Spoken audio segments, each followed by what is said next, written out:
जब मैं छोटा था तो मैं अपने दादा दादी के घर बहुत टाइम स्पेंड करता था। मेरे मम्मी पापा को जॉब की वजह से काफी ट्रैवल करना पड़ता था, तो वो मुझे उन्हीं के घर छोड़ जाया करते थे। वहाँ जाना इतना बोरिंग नहीं होता था जितना आजकल के बच्चे सोचते हैं, क्योंकि उस टाइम पे वाईफाई या इंटरनेट जैसा कुछ नहीं होता था, तो फर्क नहीं पड़ता था। मेरे जैसे बच्चे तब बाहर खेलने जाया करते थे। पहले का टाइम ऐसा ही था। ये कहानी तब की है जब मैं 9 साल का था।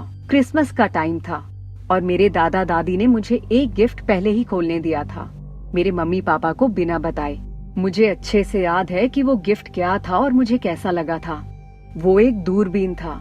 मुझे पंछियों को देखना बहुत अच्छा लगता था, अभी भी लगता है, पर पहले टाइम बहुत होता था। मेरे दादाजी ने मुझसे कहा, मैं तुम्हें पक्षी देखने के लिए बाहर जंगल में जाने दे सकता हूँ, पर तुम नाले के उस पार नहीं जाओगे। मैं मान गया और बाहर चला गया। मेरे दादाजी के घर के पीछे जो जंगल था वो बहुत बड़ा था और वो पूरा का पूरा उन्हीं का था। मेरे पापा ने मुझे एक बार बताया था कि वो जंगल करीबन 900 एकड़ बड़ा था। मैं बच्चा था और सोचता था कि मैंने जंगल का चप्पा चप्पा देख रखा है। कभी कभी दिमाग कितना ज्यादा चलता है ना, पर उस दिन मैंने जो देखा वो सच था। और मैं ये दावे के साथ कह सकता हूँ क्योंकि मेरे दादा और दादी जी का रिएक्शन बहुत अजीब सा था। तब मैं जंगल में 10 मिनट से सीधा चल रहा था कि मुझे कोई आसपास भागते हुए क्रिटर दिख जाए। मैंने वहाँ कुछ कार्डिनल्स और मुर्गे देखे, पर कुछ ज्यादा खास नहीं था। फिर मैं नाले की तरफ भागा। वो ऊपर से पूरा जमा हुआ था, पर मेरा दिमाग अभी भी ये सोचने लगा था कि मैं नाले के उस पार क्यों नहीं जा सकता, मुझे वहाँ जाना अलाउड क्यों नहीं था। मुझे पता था मेरी सुरक्षा के लिए, क्योंकि एक बार नाले के उस पार चले जाओ तो वहाँ से ना घर दिखता था और ना ही चिल्लाने की आवाज जाती थी। और मेरे दिमाग में वही एक जगह थी जहाँ मैं जाना चाहता था, क्योंकि वहाँ मुझे वो पक्षी दिखते जो यहाँ नहीं थे। मैंने बहुत बार मुड़ के घर की तरफ देखा और सोचा कि दादाजी की बात को भूलकर उस तरफ जाऊं या ना जाऊं। फिर मुझे दूसरी तरफ कुछ सुनाई दिया। वो एक आदमी की आवाज थी। वो आवाज डरावनी नहीं थी, पर वो मुझे अपनी तरफ खींच रही थी। ऐसा लग रहा था कोई कहानी सुना रहा है। मैं चलता चला गया और नाला पार करके झाड़ियों के उस तरफ पहुंच गया। फिर मुझे बहुत देर तक वो आवाज नहीं आई और ना ही कोई नए पक्षी दिखे। मुझे लगा कि यहाँ आके मैंने टाइम वेस्ट किया। मैंने सोचा कि अपनी दूरबीन से चारों तरफ एक बार नजर मार लेता हूँ, फिर वापस चला जाऊंगा। सनसेट हो रहा था और मुझे पता था अगर मैं लेट गया तो मुझे डांट पड़ेगी। मैंने दूरबीन अपनी आंखों में लगाए और एक बार चारों तरफ देखने लगा और मुझे कुछ दिखाई दिया, पर ये वो नहीं था जो मैं देखना चाहता था। वो एक आदमी था, लंबा चौड़ा, और उसने काले रंग का सूट पहना हुआ था। उसके हाथ में एक ब्रीफकेस भी था। मेरे दूरबीन के हिसाब से वो आदमी तकरीबन आधा मील दूर था मुझसे। वो आदमी कुछ कर नहीं रहा था, बस खड़ा हुआ था। मैं जितना ज्यादा उस आदमी को देख रहा था, मुझे उतना ही ज्यादा लग रहा था कि कुछ गलत है। कोई आदमी दिसंबर में सूट पहन के ब्रीफकेस के साथ जंगल में क्या कर रहा है? मैं इतना खो गया था कि मुझे अपने दादाजी की आवाज भी नहीं सुनाई पड़ी। वो मुझे खींचते हुए वापस घर की तरफ ले गए और सारे रास्ते डांट लगाई। घर आके मैं सोफे पे बैठा और दादाजी ने मुझसे पूछा कि मैंने ऐसा क्या देख लिया था कि उनकी बात ना मानकर फिर भी वहाँ चला गया। मैंने सिसकियाँ लेते हुए बोला, मुझे वहाँ एक आदमी की आवाज सुनाई दी थी। उसी समय मेरे दादाजी की शक्ल बदल गई और वो थोड़ा हाँफने लगे। वो मेरे साथ आकर बैठे और उन्होंने पूछा, उस आदमी ने क्या कहा? मैंने बताया। उसने मुझे कहा, हे, और फिर वो वहाँ से गायब हो गया। मुझे वो दिखा ही नहीं जब तक मैंने नाला पार नहीं कर लिया। दादाजी ने धीरे से पूछा, वो दिखता कैसा था? मैंने कहा, उसने सूट पहना था और एक ब्रीफकेस पकड़ा हुआ था। आप मम्मी को तो नहीं बताएंगे? दादाजी ने दादी को देखा, फिर मुझे देखा और कहा, नहीं नहीं बेटा, डरो मत, हम गुस्सा नहीं है, बस तुम्हारी चिंता करते हैं। मैं ज्यादा बड़ा नहीं था जब मैं जान गया था कि मैंने जंगल में किसको देखा था। मैं 18 साल का था और मेरे दादाजी की तबीयत बहुत खराब थी। उन्हें कुछ होने नहीं वाला था, बस तबीयत बहुत खराब थी। हम उन्हें मिलने हॉस्पिटल गए थे। जब मम्मी पापा कुछ खाने को लेने गए, तब दादाजी ने मुझे उस आदमी के बारे में सब कुछ बताया। नाले के उस पार एक कब्रिस्तान हुआ करता था जिसपे बहुत से पेड़ उग गए थे। वो आदमी जो तुम्हें दिखा था वो एक अंडरटेकर की आत्मा थी, जिसे बहुत लोगों ने पहले भी देखा था। मेरे दादाजी के हिसाब से वो एक बिजनेसमैन था, इसलिए ब्रीफकेस पकड़ा था। पर उसे हार्ट अटैक आया था अपनी पत्नी की मौत पे। अब वो वहीं कब्रों के पास अपनी पत्नी की कब्र ढूंढता था। ये एक बहुत ही दर्दनाक कहानी थी। उस टाइम दादाजी मेरे लिए इतना डर इसलिए गए थे क्योंकि कहा जाता है कि अगर आपको वो अंडरटेकर देख ले तो आपको श्राप देता है।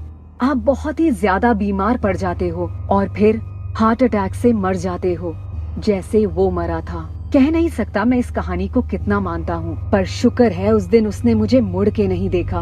मुझे सिर्फ उसकी पीठ दिखी थी। थोड़े टाइम में मेरी दादी जी की डेथ हो गई थी, हार्ट अटैक से नहीं, पर मैंने उस दिव्य चित्र को बरकरार रखा था। जब भी मैं पुराने घर जाता हूँ और कभी किसी बच्चे को देखता हूँ तो हमेशा उनसे कहता हूँ कि नाले के उस पार मत जाना।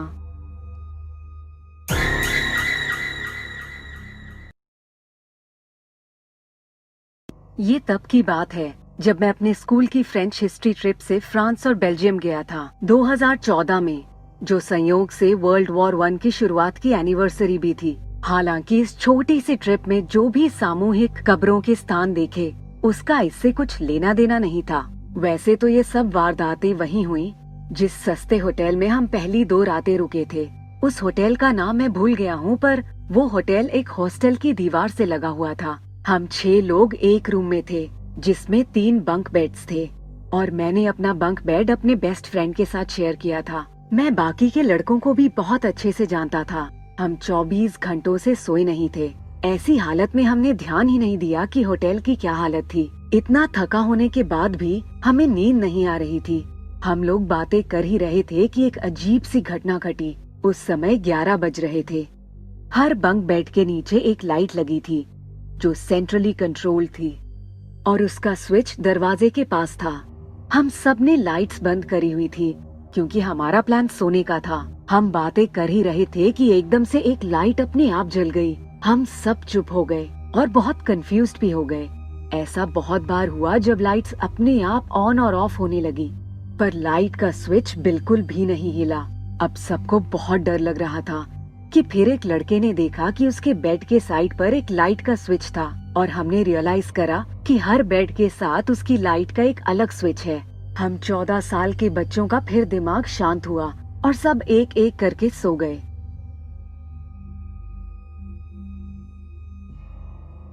रात के करीब 1 बजे मेरी नींद खुली। मेरी नींद वैसे भी बहुत कच्ची है। मुझे सबके सांस लेने की आवाज आ रही थी। सब गहरी नींद में थे कि मुझे एक अचानक से क्लिक की आवाज आई। मैंने मुड़ के देखा तो वॉक इन शावर की लाइट ऑन थी। मुझे लगा शायद कोई मजाक कर रहा होगा। मैंने जब सब पे नजर घुमाई तो सब अपनी जगह सो रहे थे। मैं बहुत कंफ्यूज हो गया था। अभी तक डरा नहीं था। फिर अपने आप शावर ऑन हो गया और मैं वॉक इन शावर की तरफ मुड़ गया। दरवाजे में एक छेद था। मैंने उसमें से झांक कर देखा तो शावर ऑन था। मैं अपने बेड पे जाकर वापस लेट गया। हतोत्साहित सा फिर मैं सो गया। अगला दिन बहुत बिजी था। हमने बहुत सी प्राचीन जगहें विजिट करनी थी और फिर जब सब लंच करने के लिए एक कैफे में गए तब रात की बात छेड़ी गई। और भी लोगों ने कहा कि वो भी उठे हुए थे जब लाइट और शावर चलने की आवाज आई। हम सब थोड़े हतोत्साहित हो गए थे, पर अगली रात को और भी कुछ अजीब सा हुआ। उस रात सब टाइम पे सो गए थे, पर मैं हमेशा की तरह मुझे नींद नहीं आ रही थी। मैं उठा हुआ था, थोड़ा घबराया भी हुआ था और हमारे रूम की लाइट अपने आप ऑन और ऑफ हो रही थी हर 10 मिनट में, और ऐसा 1 घंटे तक चलता रहा। फिर रात को 2 बजे एक जोर से टक्कर की आवाज आई। मैंने मुड़कर देखा तो शावर का दरवाजा बहुत जोर से खुला और दीवार से टकराया और शावर फिर से चल रहा था। मैं बहुत डर गया था। अपना मुंह दूसरी तरफ घुमाया और आंखें बंद कर ली और अगली सुबह तक नहीं खोली।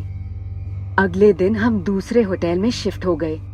होटल हॉन्टेड था। ये बात सिर्फ एक बार और उस ट्रिप में छेड़ी गई। हालांकि ये एक सबसे छोटा सा असामान्य अनुभव था मेरा।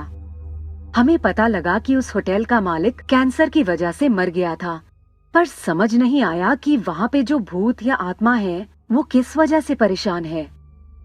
ये एक अजीब और डरावना अनुभव है जो मेरे साथ हमेशा रहेगा।